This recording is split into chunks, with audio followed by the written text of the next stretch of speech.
मध्यम वर्ग की कमर टूटी हुई है। 12-14 करोड़ लोग अपना रोजगार गंवा चुके हैं। करोड़ों आदमी सड़कों पर पलायन का शिकार है। भुखमरी रुकने का नाम नहीं ले रही है। लेकिन हिंदुस्तान के निजाम विलफुल डिफॉल्टर्स का हजारों करोड़ रुपया माफ करके नए भारत की ताबीर लिख रहे हैं। बाबा रामदेव का 2212 करोड़, बहुत गरीब है वो, उनको बाबा रामदेव क्यों कहते हैं? ये कॉर्पोरेट ठग। जैसे चिन्मयानंद स्वामी हैं, जैसे आसाराम बापू हैं, जैसे सावरकर वीर हैं, वैसे रामदेव बाबा हैं। देखिए, सरकार के पास पैसा नहीं है। ये बात अलग है कि 6 साल में चाहे वो जेट एयरवेज हो, चाहे भारत पेट्रोलियम हो, चाहे BSNL हो, चाहे MTNL हो, चाहे HAL हो, चाहे लाल किला हो, चाहे $20 इंटरनेशनल मार्केट में पेट्रोल है, लेकिन हम तो उसी मूल्य में खरीद रहे हैं। 1 महीने की कोरोना डिजीज ने भूखमरी के वो हालात पैदा कर दिए हैं। हम वही हैं जो थोड़े दिन पहले विश्व शक्ति जगत गुरु थे और सबके कागज जांचने में पैसा खर्चने वाले थे। अचानक से इस कदर की भूखमरी है कि हम उसका सामना करने में सक्षम नहीं हो पा रहे हैं। सिर्फ उत्तर प्रदेश के 34 जिलों में एक भी ICU बेड नहीं है। प्रोक्योरमेंट के सारे राइट्स केंद्र सरकार के पास हैं। 245 रुपए की किट 600 रुपए में ICMR किसकी जवाबदेही है? भाई 524 करोड़ रुपए का राफेल विमान HAL से लेकर फ्रांस की एक कंपनी को दे दिया जाता है, लेकिन राष्ट्र सुरक्षा के नाम पर हमें देशवासियों को यह जानने का अधिकार नहीं है कि वो 945 करोड़ रुपए जो बच रहा है, जिसको कमाने में मेरी 200 पुश्तें चली जाएंगी, वो कैसे 900 रात भर में वो कैसे HAL से फ्रांस को चला जाता है और 524 करोड़ से 1600 करोड़ हो जाता है। लेकिन ठीक, राष्ट्रहित में हम ये सवाल नहीं उठाएंगे। सरकार के पास ना कोई पॉलिसी है, ना कोई काउंसिल है, ना कोई योजना है, ना कोई प्लान है, और हम आप घरों में लॉक हैं। हम तो मोमो और पानी के बताशे बना रहे हैं, बच्चे टिकटॉक बना रहे हैं और प्रधान सेवक मूर्ख बना रहे हैं। PM केयर्स फंड में हम सभी लोग डोनेट कर रहे हैं। जो नहीं भी कर रहे हैं तो वो ग्रुप C हो या ग्रुप D हो, या वो पेंशनर्स हो, या वो ज्ञात अज्ञात। Even resident doctors association Lady Hardinge medical college की डॉक्टर का भी कहना है कि हम खुद कोरोना वॉरियर्स हैं, हमारा भी 1 दिन का वेतन कट गया। तो पैसा तो ऑब्वियसली सरकार के पास जा रहा है, लेकिन जो सुविधाएं हैं उसका मैं एक जिक्र करना चाहूंगी। 123 जिलों में वेंटिलेटर नाम की कोई चीज नहीं है। 143 जिलों में एक भी सघन चिकित्सा से संबंधित ICU बेड नहीं है। 183 जिलों में 100 से भी कम आइसोलेशन बेड्स हैं। और उत्तर प्रदेश, बिहार और असम की तो बात ही मत करिए, क्योंकि सिर्फ उत्तर प्रदेश के 34 जिलों में एक भी ICU बेड नहीं है। कोई नहीं, 33 करोड़ का हम लोग दिया जलाते हैं, बड़ी बड़ी मूर्तियां बनाते हैं, 2-4 बेड नहीं है तो it's not a very big deal. Madhya Pradesh के 55 में 31 जिलों में एक भी ICU बेड नहीं है। ये पत्रिका की रिपोर्ट है, आई पोस्ट इट। कोई नहीं, मध्य प्रदेश में बेड नहीं है, सरकार तो है। अभी 28 विधायकों का मूल्य क्या निर्धारित हुआ था, मुझे तो नहीं ज्ञात है। तो ये जो है स्वास्थ्य की स्थिति है, लेकिन आप सिर्फ राज्य सरकारों को इसके लिए जिम्मेदार नहीं ठहरा सकते। कारण ये है कि फाइनेंस सेंटर और फाइनेंस कमीशन मिलकर जो भी सरकार एक बजट, एक राज्य का जो भी उसको अमाउंट निर्धारित करती है, क्योंकि PM केयर्स फंड CSR के अंतर्गत आता है, लेकिन जो CM केयर करके राज्यों के जो फंड प्राइवेट बनाए गए हैं वो CSR के दायरे में शायद नहीं आते हैं। तो उत्तर प्रदेश को 1,40,000 करोड़ रुपए इस फाइनेंस कमीशन और सेंटर की बॉन्डिंग के अंतर्गत मिलना चाहिए था, लेकिन मिला है 8,255 करोड़ रुपए। तो आप ये क्या आप समझते हैं कि वो दिया जलाएंगे, कि फगुआ मनाएंगे, कि होली मनाएंगे, कि ICU बेड लगाएंगे, कि आइसोलेशन सेंटर लगाएंगे, कि गाय का भोजन सुनिश्चित करेंगे? सरकार के पास रेवेन्यू जनरेट करने जैसी कोई चीज इस वक्त नहीं है। बिहार को 78,896 करोड़ रुपए मिलना चाहिए थे और मिला है 4,631 करोड़ रुपए। तो आप चाहते हैं कि पूरे देश से वो अपने बच्चों को बुलाएं, कहां से बुलाएं? आप हमारे घर आएंगे, जो हमारे पास आपके स्वागत के लिए उपस्थित होगा वही तो, अब वो काजू कतली है या गुड़, मेरी हैसियत अनुसार होगा।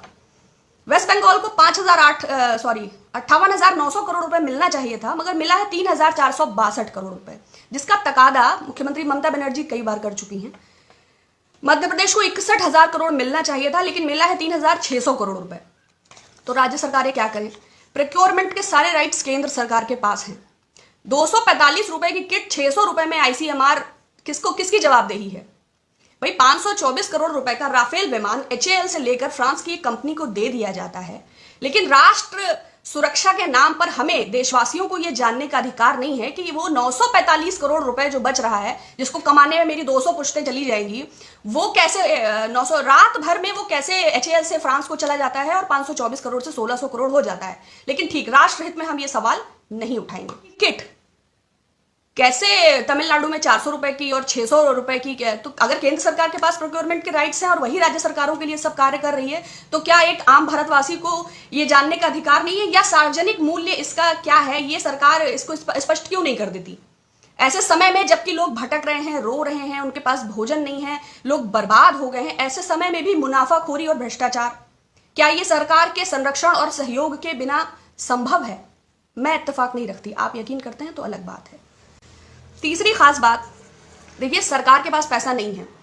ये बात अलग है कि 6 साल में चाहे वो जेट एयरवेज हो, चाहे भारत पेट्रोलियम हो, चाहे BSNL हो, चाहे MTNL हो, चाहे HAL हो, चाहे लाल किला हो, चाहे $20 इंटरनेशनल मार्केट में पेट्रोल है, लेकिन हम तो उसी मूल्य में खरीद रहे हैं। लेकिन सरकार के पास पैसा नहीं है। 1 महीने की कोरोना डिजीज ने भुखमरी के वो हालात पैदा कर दिए हैं। हम वही है जो थोड़े दिन पहले विश्व शक्ति जगत गुरु थे और सबके कागज जांचने में पैसा खर्चने वाले थे। अचानक से इस कदर की भूखमरी है कि हम उसका सामना करने में सक्षम नहीं हो पा रहे हैं। सरकार के एक और हालात ये हैं, दूसरी ओर सरकार ने डिफॉल्टर्स का 50 बिलफुल डिफॉल्टर्स का 6,66,000 रुपया वेव ऑफ कर दिया है। अब सरकार का हृदय बहुत बड़ा है। हम लोग 5 ट्रिलियन इकोनॉमी का सपना देखते रहते हैं। कोई एंटीगुआ में आइलैंड रह रहा है, कोई मेहुल चौकसी का भी कितना माफ हुआ है, मेहुल चौकसी का 5,492 करोड़, विजय माल्या का 1,943 करोड़, जतिन मेहता का 4,076 करोड़, बाबा रामदेव का 2,212 करोड़। बहुत गरीब है वो, उनको बाबा रामदेव क्यों कहते हैं? ही इज कॉर्पोरेट ठग। जैसे चिन्मयानंद स्वामी हैं, जैसे आसाराम बापू हैं, जैसे सावरकर वीर हैं, वैसे रामदेव बाबा हैं। थोड़े दिनों पहले वो 1,000 रुपए का नोट बंद कराने वाले थे, काला धन विदेशों से लाने वाले थे, जीन्स को बैन कराने वाले थे। लेकिन एनीवेज, वृंदावन में रहना है तो राधे राधे कहना है। हमसे पूछे बिना 265 टन करोड़ सोना, संसद में इसकी कोई चर्चा नहीं, गिरवी रख दिया। भाई बादशाह सलामत के जहन में कोई ख्याल आया कि 8 बजे के बाद ये नोट कागज के टुकड़े हैं, तो वित्त मंत्री से इससे सलाह करने की कोई आवश्यकता नहीं है। बादशाह सलामत ने ये फैसला ले लिया कि उत्तर प्रदेश में सरकार बनानी है तो नोटबंदी तो करना है, और चैनल्स को आप ऑथराइज करिए कि वो चिल्ला चिल्ला के ये बताएं कि काला धन आएगा, आतंकवाद जाएगा, नक्सलवाद की कमर टूटेगा।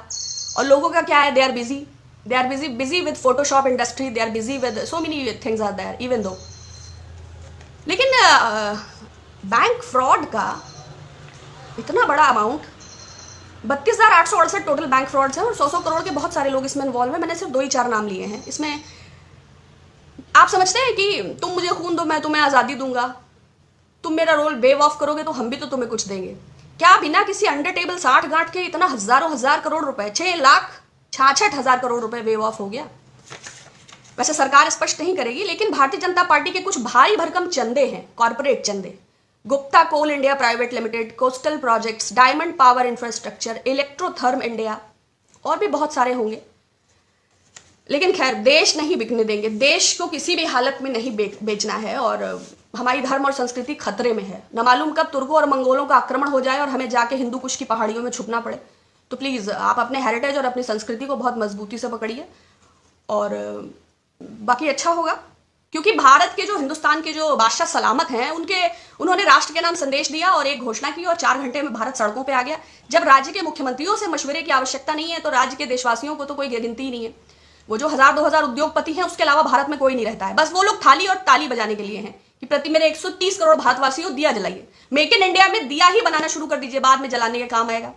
बाकी तो आपकी सारी योजनाएं, get up India, set down India, shut up India, whatever it is.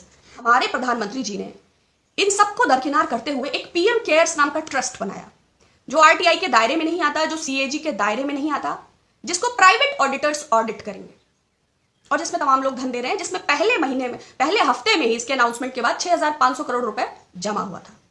लेकिन उसको लेके कोई पारदर्शिता अभी तक प्रदर्शित नहीं हुई। जब राज्य सरकारों को मिला नहीं, मध्यम वर्ग को राहत नहीं, किसी प्रकार की कोई घोषणा नहीं, तो इसका फंड कहाँ है? जाहिर बात है, प्राइवेट ऑडिटर्स ऑडिट करेंगे तो हम इस पर सवाल नहीं उठा सकते। और अगर कानून में, डिजास्टर मैनेजमेंट एक्ट में इस बात का प्रावधान है कि नेशनल डिजास्टर रिस्पॉन्स फंड रहेगा और उसको वो काउंसिल प्राथमिकता और आपदा प्रबंधन के आधार पर खर्च करेगी, तो पीएम केयर्स बनाया क्यों गया? हालांकि इसका उत्तर नहीं मिलेगा।